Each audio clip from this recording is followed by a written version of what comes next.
ऑफिसमध्ये टिफिनला देण्यासाठी किंवा मुलांना डब्यामध्ये देण्यासाठी हा पदार्थ नक्कीच आवडेल। एकाच सारणापासून आपण 2 रेसिपी बनवणार आहोत। चॅनलवर नवीन असतील तर सबस्क्राईब करायला विसरू नका। 2 वाट्या मी कणिक घेतली आहे। तुम्हाला जेवढी लागेल त्याप्रमाणे तुम्ही कणिक घ्या आणि त्यात थोडंसं मीठ टाकायचं आहे, जे आपण रोजच्या कणकेमध्ये टाकतो। ओवा आणि कसुरी मेथी, ह्यानी वरच्या सारणाला छान फ्लेवर येईल। आता आपल्याला पीठ मळून घ्यायचं आहे। आपण रोज पोळ्यांसाठी मळतो त्याच प्रकारे पीठ मळायचं आहे। खूप जास्त घट्ट नका मळू किंवा पातळ। हे पहा या प्रकारे। आता याच्यावरती थोडंसं तेल टाकून घ्या, म्हणजे पीठ छान मऊ होईल। आता आपल्याला स्टफिंगसाठी जे सारण लागतं ते तयार करून घेऊया। आता पीठ हे 5 मिनिटांसाठी साईडला ठेवू।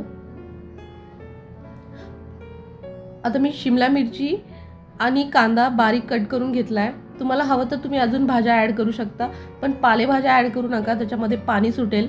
अशा फळभाज्या म्हणजे गाजर वगैरे किंवा बीट, त्यात चाट मसाला टाकून मीठ टाकलेलं आहे आणि मिक्स करून ठेवलं आहे। आता उकडलेला बटाटा, थोडीशी हळद, मीठ आणि लाल तिखट, याच्यामध्ये तुम्ही चाट मसाला टाकू शकता, पण आपण शिमला मिरचीच्या सारणामध्ये पण चाट मसाला टाकला आहे। खूप बेसिक मसाले वापरलेत तरीही हा पराठा खूप छान लागतो, चटपटीत असा। तुम्ही रात्रीच्या जेवणासाठीही बनवू शकता किंवा प्रवासासाठी। आता पोळी लाटून घ्यायची आहे या प्रकारे पातळसर अशी, आणि साईडला जे आपण बटाट्याचं मिश्रण केलं होतं ते असं ह्याच्यावर ठेवून घेऊ, म्हणजे चिटकून घेऊ, जसं नंतर बाहेर नाही निघणार। पोळीला असं साईडनं एक कट करून घ्यायचं आहे। आता जी शिमला मिरची आणि कांद्याचं मिश्रण केलं होतं हे साईडला टाकून घेऊ या प्रकारे, आणि साईडला थोडंसं मी चीज टाकलंय। मुलांना चीज खूप आवडतं। जर तुम्हाला चीज टाकायचं नसेल तर पनीर टाका। पनीरवर थोडेसे मसाले टाकून घ्या। मी हे ओरिगानो टाकलंय, म्हणजे छान पिझ्झासारखा फ्लेवर येईल। या प्रकारे आपल्याला आता फोल्ड करून घ्यायचं आहे।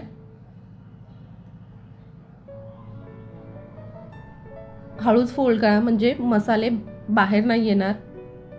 आता हे पहा, ह्या कडा मधून बाहेर पराठा फुटू नये म्हणून कडा दाबून घ्या आणि त्रिकोणी असा पराठा लाटून घ्यायचा आहे। हलक्या हाताने लाटून घ्या, कारण शिमला मिरची बाहेर निघू शकते। याच्यामध्ये चीज आहे आणि भाज्याही आहेत, त्याच्यामुळे त्याचा फ्लेवर खूप छान येतो, मुलांना खूप आवडतो। आता आपण दोन्ही साईडनी छान खरपूस भाजून घेऊ बटर लावून। तुम्ही तूप किंवा तेल लावू शकता, बटरचा छान टेस्ट येते। हे पहा या प्रकारे।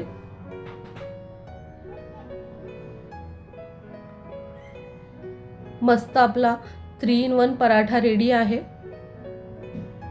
आता याच्यातला आपला दुसरा प्रकार बघू। पातळसर अशी पोळी लाटून घ्यायची आहे आणि जो बटाट्याचं सारण होतं ते पूर्ण पोळीवर पसरून घ्या आणि राहिलेलं शिमला मिरची आणि कांद्याचं सारण आपण याच्यावरती टाकून घेऊया। आता हे या प्रकारे फोल्ड करून घ्यायचं आहे आणि चाकू सुरीच्या साहाय्याने कट करून घ्या छोटे छोटे या प्रकारे।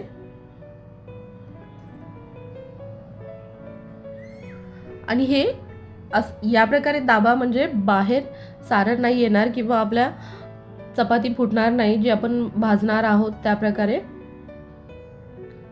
हे पहा, आता संपूर्ण मी लाटून घेतलेत आणि तव्यावर भाजून घ्यायचे तेल टाकून। तेलामध्ये खरपूस भाजा, म्हणजे तळल्यासारखा फील येईल। जर तुम्ही तळायचं असेल तर तुम्ही हे तळून पण घेऊ शकता, तळूनही खूप छान लागतात। या प्रकारे हे पहा, एकाच सारणामधून आपल्या 2 पदार्थ तयार होतात। सकाळच्या गडबडीमध्ये जर तुम्ही बटाटा रात्री उकडून ठेवलात तर झटपट तयार होईल। आणि खायलाही खूप टेस्टी लागतात. नक्की ट्राय करून बघा. व्हिडिओ आवडल्यास लाईक करायला विसरू नका.